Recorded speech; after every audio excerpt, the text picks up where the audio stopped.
السلام علیکم ورحمۃ اللہ وبرکاتہ۔ اللہ سبحانہ و تعالیٰ فرماتا ہے کہ روزہ میرے لیے ہے اور اس کی جزا میں خود دیتا ہوں، اور پھر وہی رب کریم فرماتا ہے کہ روزہ میرے لیے ہے اور میں خود روزے کی جزا ہوں۔ یعنی کہ اللہ سبحانہ و تعالیٰ اتنی خوبصورتی سے اور کس قدر آسان الفاظ میں اپنے بندوں کو بتاتا ہے کہ روزہ ایک بہترین راستہ ہے اللہ کی قربت پانے کا۔ ہم اپنے جسم کی زکوٰۃ روزے کے ذریعے نکالتے ہیں، یعنی کہ روزہ ہمارے جسمانی اعضاء کی زکوٰۃ ہے، روزہ ہمارے جسم کی زکوٰۃ ہے۔ نفس ہمارے جسم کا سب سے بڑا اجارہ داری والا ایک جز ہے۔ کس طرح سے روزہ جسم کی زکوٰۃ ہے؟ روزہ اس طرح سے جسم کی زکوٰۃ ہے کہ جب آپ اللہ کے خاطر روزہ رکھتے ہیں، بھوکے پیاسے رہتے ہیں، تو سب سے پہلے آپ اپنے نفس کو دباتے ہیں، جھٹلاتے ہیں۔ وہ آپ سے مانگتا ہے دنیاوی کھانے پینے کی چیزوں کے ذریعے سے اپنے لیے طاقت، مگر آپ روزہ کی صورت میں خود بھوکا رہتے ہوئے اس کو شکست دیتے ہیں۔ جب آپ نفس کو شکست دیتے ہیں تو آپ اپنے جسم کی بہترین زکوٰۃ نکالتے ہیں۔ شیطان ہمیں بہکاتا ہے۔ کبھی آپ نے سوچا ہے کہ شیطان کو کون بہکاتا ہے؟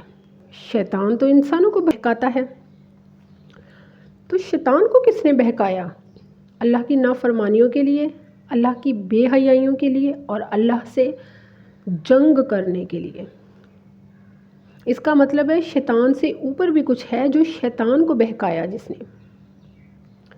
جی، نفس نے شیطان کو بہکایا۔ اللہ سبحانہ و تعالیٰ انسانوں کو نفس کو مات دینے کے لیے جو راستے بتاتا ہے وہ بہترین ہیں اور انسان کی اپنی فلاح کے لیے ہیں۔ روزہ نفس کو مات ہے۔ روزہ جب آپ اللہ کے لیے رکھتے ہیں تو آپ کا جسم نفس کی اجارہ دری سے کنٹرول میں آتا ہے، نفس کی اجارہ دری سے باہر ہو جاتا ہے۔ آپ کا نفس روزے کے کنٹرول میں آنا شروع ہو جاتا ہے۔ فکر کریں نا کہ اللہ کے پیارے محبوب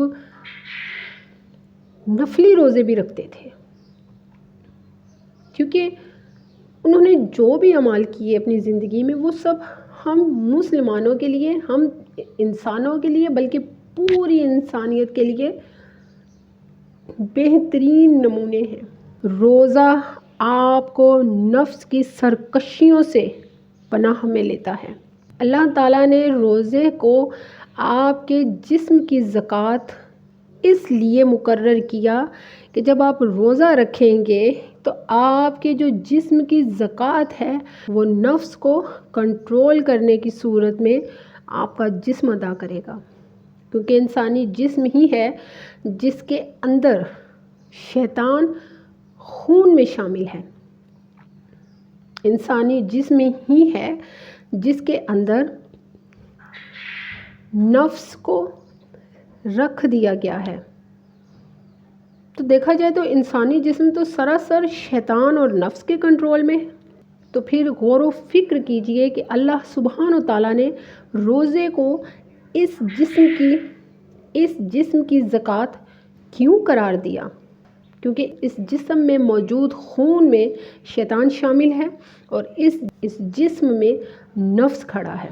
تو ان دو بڑے دشمنوں کو ہم روزے سے بے حد آسانی سے کنٹرول بھی کر سکتے ہیں اور روزے کے ذریعے ان پر قابو بھی پا سکتے ہیں۔ روزہ آپ کے جسم میں موجود خون میں شامل شیطان کو آپ کو بہکانے سے روکتا ہے۔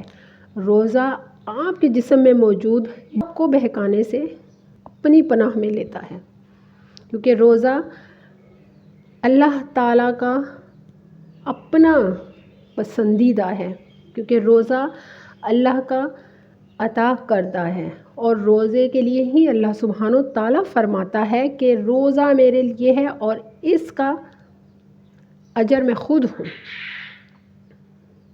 تو پھر اس کا مطلب ہے کہ آپ کا رب روزے کے ذریعے سے آپ کو اپنی پناہ میں لیتا ہے۔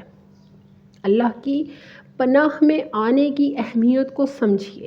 اس فتنوں کے دور میں نفس اور شیطان کے لیے بہت آسانیاں ہو چکی ہیں۔ فتنوں کے دور میں بہترین ڈھال ہے روزہ۔ صرف بھوکا پیاسا رہنا ہی روزہ نہیں ہے، یاد رکھیے گا۔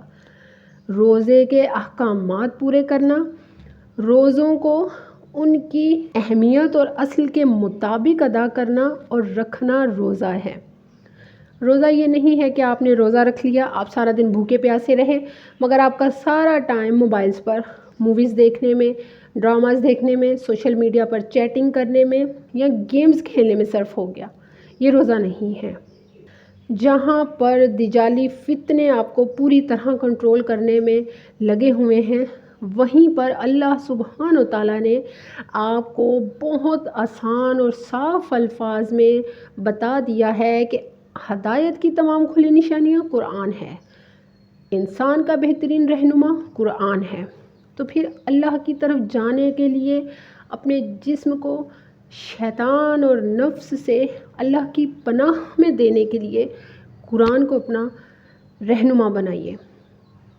اس رمضان صرف بھوکے پیاسے رہ کر روزے پورے کرنے میں مت لگ جائیے۔ یہ سوچ کر کہ میرے روزے رکھے جا رہے ہیں، اپنے روزوں کو ضائع مت کریں۔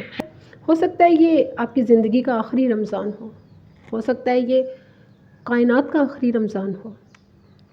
تو اس رمضان کو اپنے جسم کی بہترین زکوٰۃ بنا لیجئے تاکہ آپ اللہ کے اجر کو پا لیں۔ وہ جو خود کہتا ہے میں روزے کی جزا ہوں، تو اس کا مطلب ہے وہ خود آپ کو اپنی محبت کی طرف لے آئے گا۔ اللہ اپنے بندوں سے محبت کرتا ہے، مگر بات ہے بندوں کی اللہ سے محبت کی۔ اللہ آپ کی شہرت کے بھی قریب ہے، مگر آپ اس سے کتنے دور ہیں، یہ غور و فکر کرنا ہے۔ اللہ سبحانہ و تعالیٰ ہم سب کو خیر و برکتوں سے جوڑے۔ مجھے دعاؤں میں یاد رکھیے گا۔ جزاک اللہ خیر و بارک اللہ فیک۔